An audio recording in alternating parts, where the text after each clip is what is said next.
Okay, good morning all. Last हमारा chapter था second, input and output devices वाला, complete हो गया था और उसमें ऐसा कुछ था नहीं पढ़ने के लिए, समझने के लिए ज़्यादा, बस सिर्फ रिकॉग्नाइज़ करना सीखना था आपको कि इनपुट और आउटपुट डिवाइसेस को रिकॉग्नाइज़ कैसे कर सकते हैं हम और उनके फंक्शंस। सो नेक्स्ट चैप्टर हम स्टार्ट कर रहे हैं, चैप्टर 3 आपका, जिसका नेम है आपका कंप्यूटर सॉफ्टवेयर, यानी इसमें हम सॉफ्टवेयर्स के बारे में पढ़ेंगे। तो आज का हमारा टॉपिक है हार्डवेयर एंड सॉफ्टवेयर। हार्डवेयर के बारे में इसमें ज़्यादा एक्सप्लेन करके नहीं दिया गया है कि हार्डवेयर क्या होता है, मतलब सिर्फ हार्डवेयर के टाइप्स वगैरह ये सब चीज़ें डिफ़ाइन नहीं की गई हैं, सिर्फ एक डेफिनेशन दी गई छोटी सी जो आप हमेशा से पढ़ते आए हैं। बाकी सॉफ्टवेयर के बारे में इसमें कम्प्लीटली बताया गया है। तो हम स्टार्ट करते हैं चैप्टर अपना। ओके, हार्डवेयर, सबको पता है कि आप लोग स्टार्टिंग से जो डेफिनेशन पढ़ते आ रहे हैं हार्डवेयर की, वही है हमारा कि the hardware is a physical component of a computer system that we able to be touch, यानी हमारे कंप्यूटर सिस्टम के वो कंपोनेंट, वो फिजिकल कंपोनेंट जिनको हम छूने में समर्थ हों, यानी छू सकें, जिन्हें में हम कैपेबल हों कि हम उनको ईजिली टच कर सकें। लाइक मॉनिटर हो गया हमारा, माउस हो गया, सीपीयू हो गया, रैम रोम, मदरबोर्ड है, ये सारी चीज़, कीबोर्ड है हमारा, इन सारी चीज़ों को हम टच कर सकते हैं ना, तो वो हमारे फिजिकल कंपोनेंट भी हैं और टच भी कर सकते हैं, तो ये हमारी किस तरीके की कैटेगरी में, हार्डवेयर में। तो ये डेफिनेशन आप स्टार्टिंग से पढ़ते आ रहे होंगे, तो इसमें कुछ समझने या डिफ़िकल्टीज़ वाला कुछ भी नहीं हुआ कि हार्डवेयर क्या होते हैं। तो hardware are the physical component of computer system that we able to touch, like monitor, computer, वो monitor, keyboard, CPU and all. Clear है? डेफिनेशन भी मैंने लिख दी है, the physical component of a computer is called hardware. अब हम पढ़ने जा रहे हैं सॉफ्टवेयर्स के बारे में। कुछ सॉफ्टवेयर के बारे में, कुछ सॉफ्टवेयर्स ऐसे होंगे जिनके बारे में अभी आपको अच्छे से नहीं पता होगा। तो हम स्टार्ट करते हैं। सॉफ्टवेयर क्या होते हैं? Software is a set of instructions that direct the computer या डायरेक्ट या operate to help to operate to process information, यानी सॉफ्टवेयर हमारे कंप्यूटर सिस्टम को इंफॉर्मेशन प्रोसेस कराने में हेल्प करते हैं। किस तरीके से? विदाउट रिलेवेंट सॉफ्टवेयर, यानी कुछ हार्डवेयर ऐसे होते हैं जिनको रन करने के लिए हमें सॉफ्टवेयर की ज़रूरत पड़ती है, जैसे कि डीवीडी राइटर हो गया, उसको रन कराने के लिए हमें सॉफ्टवेयर की ज़रूरत पड़ेगी। तो ऐसे कुछ हार्डवेयर होते हैं जिनको रन कराने के लिए हमें सॉफ्टवेयर की ज़रूरत पड़ती है। इवन कंप्यूटर को भी रन कराने के लिए हमें ऑपरेटिंग सिस्टम की ज़रूरत पड़ती है, वो भी हमारा एक सॉफ्टवेयर ही है। तो सॉफ्टवेयर जो है, without software our computer can not run. तो without relevant software hardware would be useless. कुछ हार्डवेयर या मोस्टली हार्डवेयर ऐसे हैं जो सॉफ्टवेयर के बिना यूजलेस होंगे। अगर सॉफ्टवेयर नहीं होगा तो हमारा जो प्रोसेस होगा इन्फॉर्मेशन का वो नहीं होगा। तो software can be classified into, main category जो है वो दो है हमारी सॉफ्टवेयर की, और अगर हम आगे कैटेगराइज करना चाहें तो यूटिलिटी सॉफ्टवेयर वगैरह, इनको हम कैटेगरी में प्लेस कर सकते हैं। बट मेन अगर कैटेगरी पूछी जाए तो हमारी 2 टाइप्स की कैटेगरी होती है। तो सॉफ्टवेयर समझ में आया होगा। सॉफ्टवेयर जो होते हैं वो कंप्यूटर सिस्टम को डायरेक्ट करने का काम करते हैं, उनको ऑपरेट करने में हेल्प करते हैं, और जो इंस्ट्रक्शंस होते हैं उसको प्रोसेस करने में हेल्प करते हैं। और आपके जो फिजिकल कंपोनेंट्स हैं, यानी आपके जो हार्डवेयर हैं, वो हमारे बिना सॉफ्टवेयर के ऑपरेट नहीं हो सकते, जिसका मेन एग्जांपल आप सबको पता है, ऑपरेटिंग सिस्टम। सॉफ्टवेयर हमारे मेनली 2 टाइप के होते हैं, हमने पढ़ा। सबसे फर्स्ट होता है हमारा एप्लीकेशन सॉफ्टवेयर, सेकेंड होता है हमारा सिस्टम सॉफ्टवेयर। एप्लीकेशन सॉफ्टवेयर हम बोल सकते हैं जो यूज़र की नीड को कंप्लीट करता है, then it is called application software. It is not the definition of application software, ये डेफिनेशन नहीं है, एक एग्जाम्पल की तरह बता रही हूँ जिससे आप इजीली समझ सकें। जैसे कि कंसीडर कर लो कि एप्लीकेशन सॉफ्टवेयर यूज़र की नीडेड को फुलफ़िल करता है और सिस्टम सॉफ्टवेयर सिस्टम की नीडेड को फुलफ़िल करता है। तो ईजिली आप लोगों को समझ में आएगा कि सिस्टम सॉफ्टवेयर क्या होते हैं और एप्लीकेशन सॉफ्टवेयर क्या होते हैं। और नेक्स्ट है हमारा यूटिलिटी सॉफ्टवेयर, जो हमारा कंप्यूटर को यूटिलाइज करने में हेल्प करता है। क्लियर है इतना? तो एप्लीकेशन सॉफ्टवेयर और सिस्टम सॉफ्टवेयर, इनको पढ़ने से पहले हम एक चार्ट देख लेते हैं जिसके थ्रू आपको इजीली समझ में आएगा सॉफ्टवेयर्स के बारे में। सबसे फर्स्ट सॉफ्टवेयर्स को मैं कैटेगराइज किया है सिस्टम सॉफ्टवेयर, एप्लीकेशन सॉफ्टवेयर में, और यूटिलिटी सॉफ्टवेयर भी है हमारा। सिस्टम सॉफ्टवेयर का एग्जाम्पल हो सकता है ऑपरेटिंग सिस्टम, जो ऑपरेट करता है सिस्टम को, और लैंग्वेज ट्रांसलेटर। लैंग्वेज ट्रांसलेटर क्या होता है? जो लैंग्वेज को ट्रांसलेट करता है, लाइक हिंदी से लेके अगर कोई ऐसी लैंग्वेज है, लाइक फ्रेंच ले लो, इटालियन ले लो, या आपकी कोई भी गुजराती ले लो, ऐसी कोई लैंग्वेज जिसको आप नहीं जानते हैं तो उसको ट्रांसलेट करेंगे तो लैंग्वेज ट्रांसलेटर की हेल्प से करेंगे। पर यहाँ पे उन लैंग्वेजेस की बात नहीं हो रही है, कंप्यूटर लैंग्वेजेस की बात होगी। तो सिस्टम सॉफ्टवेयर का एग्जाम्पल हो गया आपका ऑपरेटिंग सिस्टम और लैंग्वेज ट्रांसलेटर। ऑपरेटिंग सिस्टम जैसे कि विंडोज़ हो गई, हमारे विंडो 10 हो गया, विंडो 7 हो गया, जो हम लोग ऑपरेट कर रहे हैं इस टाइम पे यूज़ कर रहे हैं। यूनिक्स हो गया, हमारा टेक्स्ट बेस्ड ऑपरेटिंग सिस्टम था जो हमारा GUI सपोर्ट नहीं करता था, यानी ग्राफिक्स सपोर्ट नहीं करता था। ग्राफिक्स यानी जो पिक्चर्स, इमेजेस, आइकन्स ये हमारे सपोर्ट नहीं करता था, वो टेक्स्ट बेस्ड था। और विंडोज़ जो है वो आपका GUI ऑपरेटिंग सिस्टम है जो सारे ग्राफिक्स सपोर्ट करता है आपके। तो ये ऑपरेटिंग सिस्टम का एग्जांपल होगा जिसमें सॉफ्टवेयर के एग्जांपल हैं। लैंग्वेज ट्रांसलेटर में हमारे एग्जांपल हो गए कंपाइलर और इंटरप्रेटर। इनके बारे में हम आगे पढ़ेंगे कि कंपाइलर और इंटरप्रेटर क्या होता है। ओके, नेक्स्ट हमारा एप्लीकेशन सॉफ्टवेयर। एप्लीकेशन सॉफ्टवेयर क्या है? Application software like MS office जो आप लोग सभी लोगों ने रन किया है, सब लोगों ने चला के देखा है। आपके नेक्स्ट प्रीवियस क्लास में चैप्टर्स भी थे काफ़ी MS ऑफिस के, जैसे वर्ड हो गया, एक्सेल हो गए, पावर पॉइंट हो गया। ये सारे आपके किसके एग्जाम्पल हो जाएंगे? एप्लीकेशन सॉफ्टवेयर की। लाइक पेरोल का हम एग्जांपल ले सकते हैं कि जब हम वेजेस पे करते हैं किसी को, या किसी को सैलरी पे करते हैं ऑनलाइन किसी एप्लीकेशंस के थ्रू, नेट बैंकिंग के थ्रू, हमारा पेरोल सिस्टम में आ जाता है। ये सारे हमारे किसके एग्जांपल हो जाएंगे? एप्लीकेशन सॉफ्टवेयर की। किसकी नीडेड को फुलफिल कर रहे हैं? ये यूज़र की नीडेड को फुलफिल कर रहे हैं। और यूटिलिटी सॉफ्टवेयर कंप्यूटर को यूटिलाइज करने में हेल्प करता है, जैसे कि बेस्ट एग्जाम्पल हो गया इसका एंटीवायरस सॉफ्टवेयर। एंटीवायरस सॉफ्टवेयर क्या करता है? वायरस को स्कैन करता है और कंप्यूटर को क्या करता है? क्लीन करता है। तो वो किसका काम हो जाएगा? यूटिलिटी सॉफ्टवेयर का।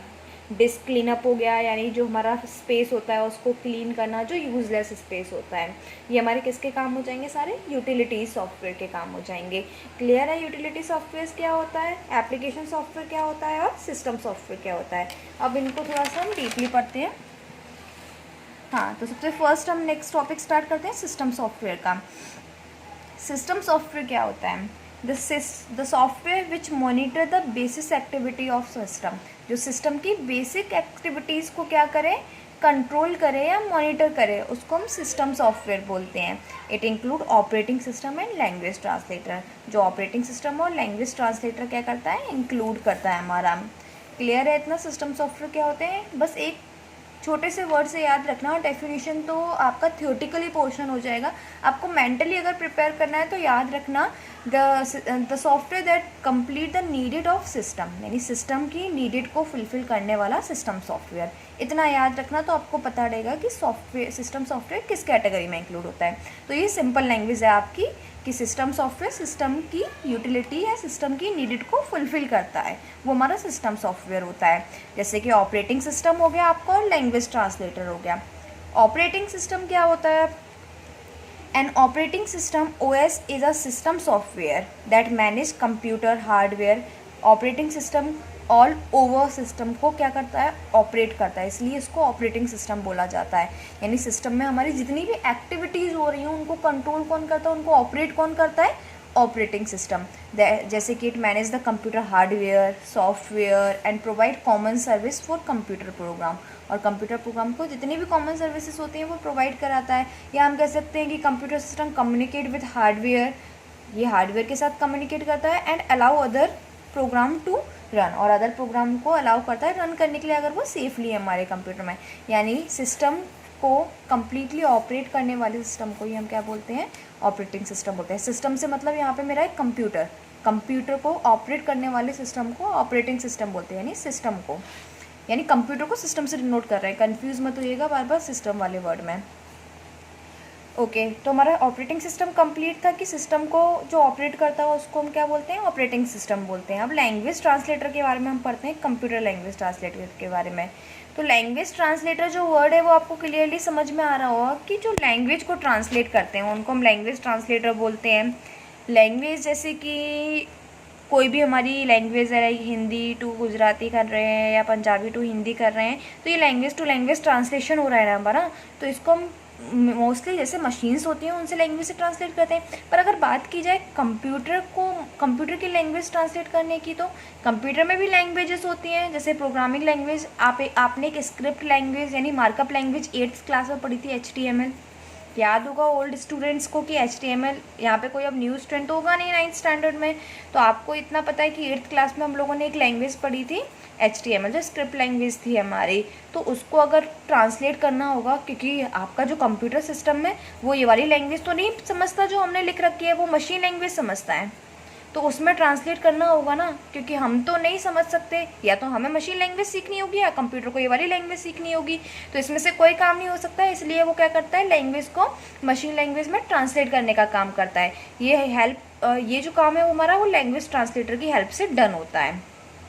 तो as we know computer are digital devices, computer digital devices हैं। All types of command data and instruction required to be converted into machine code, और जितने भी कमांड हैं, डेटा है, इंस्ट्रक्शन है, उन सबको किस में कन्वर्ट करना होगा हमें, मशीन कोड में, जिससे कंप्यूटर उनको ईजिली क्या कर सके, समझ सके। Okay, so computer translate these instruction into machine language with the help of language translator. तो कंप्यूटर क्या करता है, इन सारे इंस्ट्रक्शन को मशीन कोड में क्या करता है, ट्रांसलेट कर देता है, जिससे क्या हो सके, कंप्यूटर उनको ईजिली समझ सके with the help of language translator, यानी लैंग्वेज ट्रांसलेटर की हेल्प से। अब लैंग्वेज ट्रांसलेटर कितने टाइप के होते हैं, 3 टाइप के हमारे, असेंबलर, कंपाइलर, इंटरप्रेटर। दोबारा रिपीट कर रही हूँ, 3 टाइप के लैंग्वेज ट्रांसलेटर होते हैं आपके, असेंबलर, कंपाइलर और इंटरप्रेटर। हर किसी का अलग अलग काम है। अब इनके फंक्शंस के बारे में डिस्कस करते हैं कि किसका क्या वर्क है।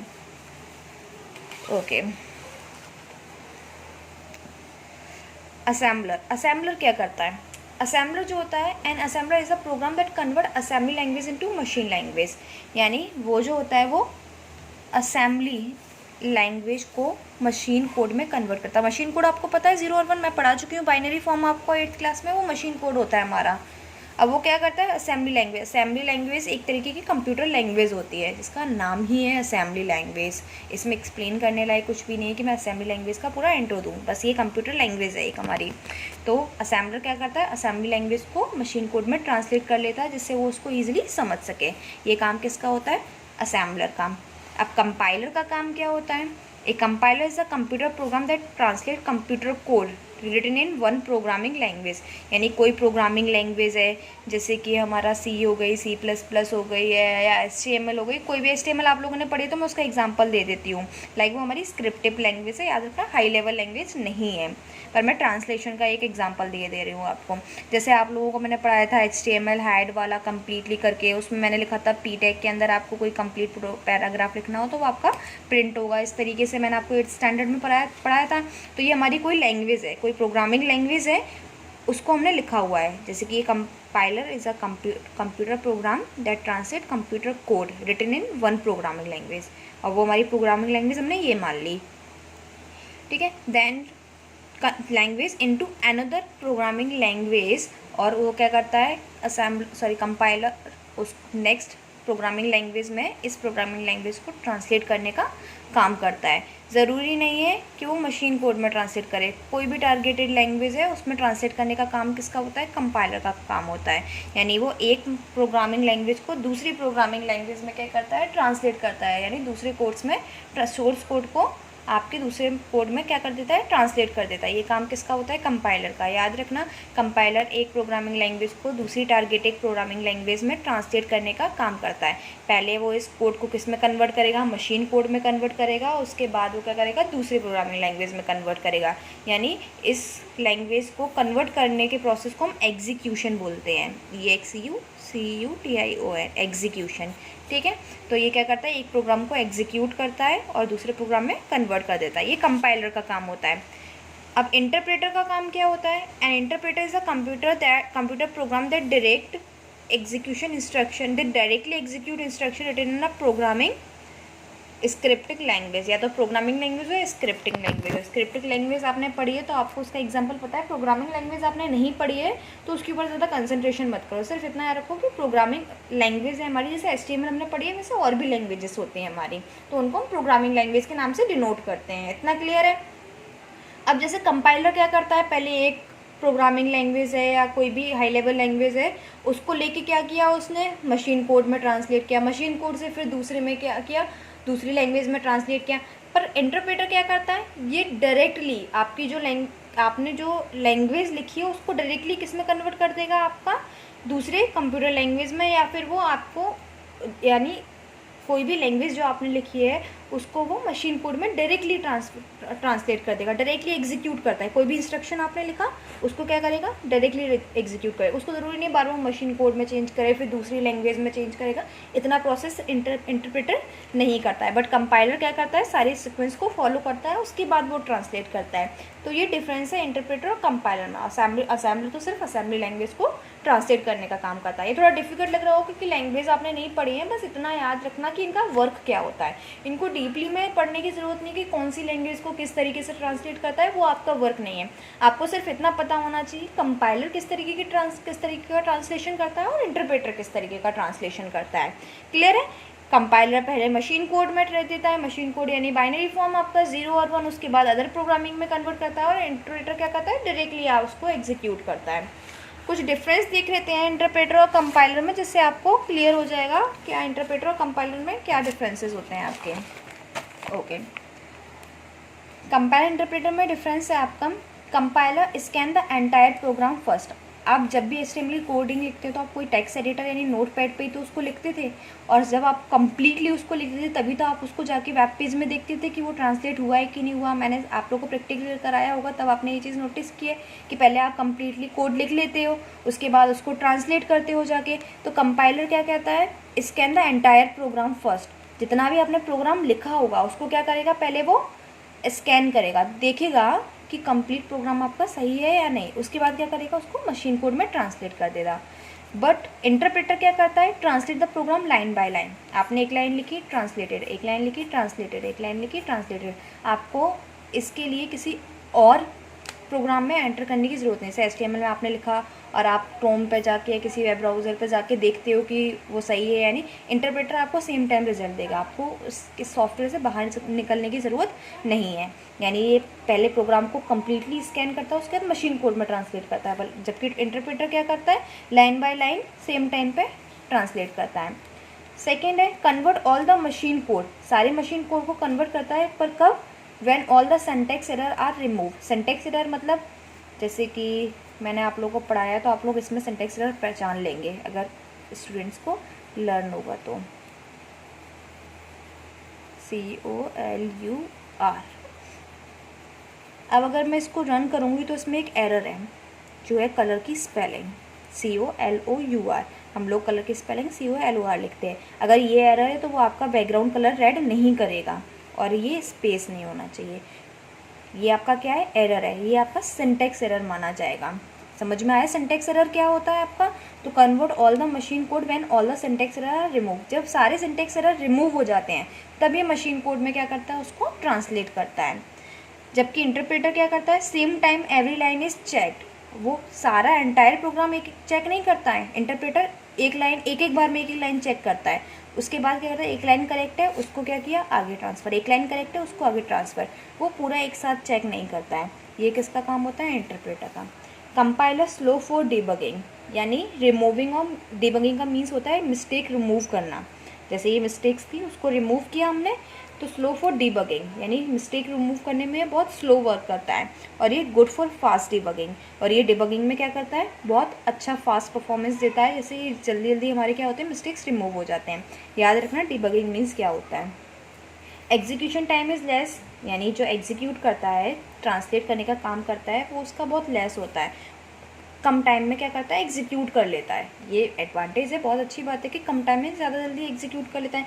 इसमें एग्जीक्यूशन टाइम इज़ मोर, इसमें क्या करता है कि एग्जीक्यूशन टाइम वो ज़्यादा लेता है ट्रांसलेट करने में, यानी एग्जीक्यूट करने में प्रोग्राम को टाइम कंज्यूमिंग होता है। ये डिफरेंस था क्या, कंपाइलर और इंटरप्रेटर का। समझ में आया होगा आपको कंपाइलर इंटरप्रेटर थोड़ा बहुत टॉपिक, और इसको आप अच्छे से रीड करोगे, बार बार समझने की कोशिश करोगे लेक्चर के बाद, तो आपको और भी अच्छे से समझ में आएगा कंपाइलर इंटरप्रेटर क्या होता है। क्वेरी हो आपके माइंड में कोई, तो वो भी डिस्कस करना, तो और भी अच्छे से समझ में आएगा।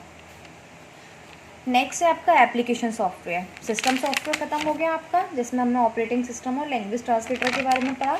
अब हम एप्लीकेशन सॉफ्टवेयर के बारे में ब्रीफ में पढ़ लेते हैं। ओके, एप्लीकेशन सॉफ्टवेयर मैंने बताया था, आप लोग मेंटली अगर आपको याद रखना, तो याद रखना एप्लीकेशन सॉफ्टवेयर यूज़र की नीडेड को फुलफिल करता है। इतना याद रखना तो आपको अपने आप याद आ जाएगा कि एप्लीकेशन सॉफ्टवेयर का काम क्या होता है।